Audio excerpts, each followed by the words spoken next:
Aku Safera, mahasiswa semester akhir yang juga pekerja part-time. Bisa dibilang pekerja keras, tapi terkadang aku capek. Kerja, kuliah. Aku tak punya waktu luang untuk sedikit saja berlibur bersama teman-teman.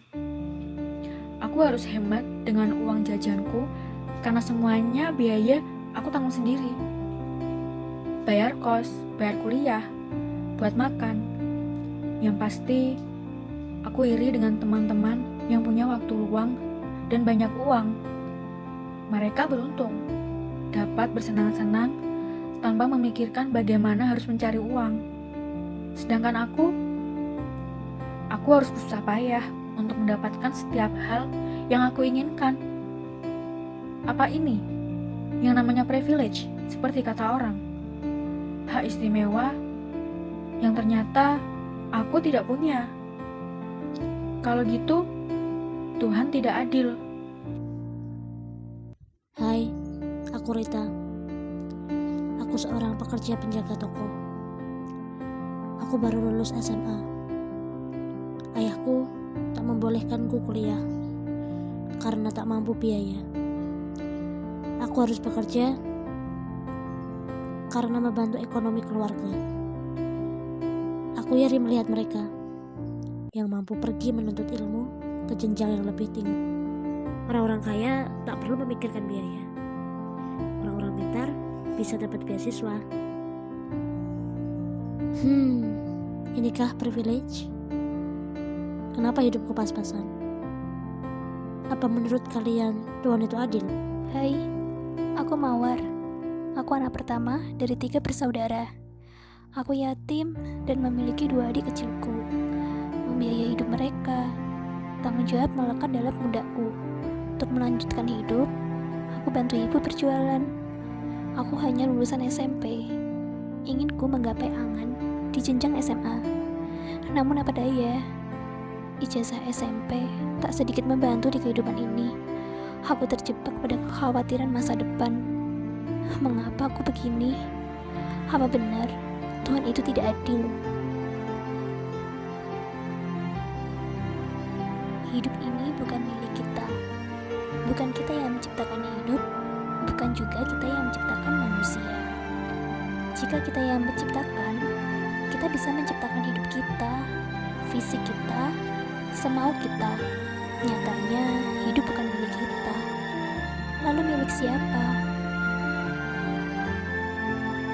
Hidup ini, kita dan alam semesta adalah milik Allah. Allah menciptakan hidup dan manusia bukan seperti apa yang kita mau, tetapi sesuai dengan ketentuannya. Ya, kita dipaksa menerima jika memang harus hidup seperti ini dan itu. Kita tidak ditawari, kita tidak diminta mau hidup seperti apa.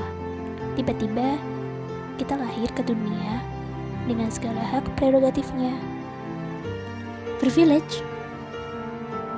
Hak istimewa? Itu hanya cara pandang manusia. Allah tidak menciptakan manusia untuk mengistimewakan yang satu dan menghinakan yang lain. Semua ciptaannya sama, istimewa. Bagaimana bisa?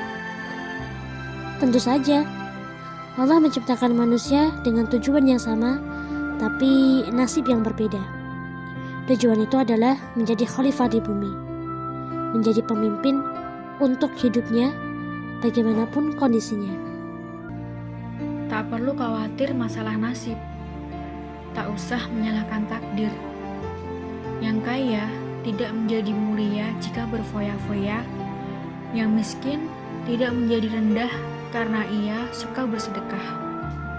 Allah menilai bagaimana upayamu dalam hidup, bukan kondisi kehidupanmu. Itulah keistimewaanmu, yaitu tentang bagaimana caramu menyikapi hidup. Bukan dengan mengeluh, bukan dengan meratapi nasib, bukan dengan iri terhadap hidup orang, bukan dengan menyalahkan Tuhan. Pilihannya hanya 2, bersyukur atau bersabar. Tujuannya sudah pasti. Tinggal mau berusaha atau diam saja. Sekali lagi, kamu istimewa. Dengan tujuan yang sama dan nasib yang berbeda-beda. Tapi, kamu mampu meraih keridoannya. Itu luar biasa.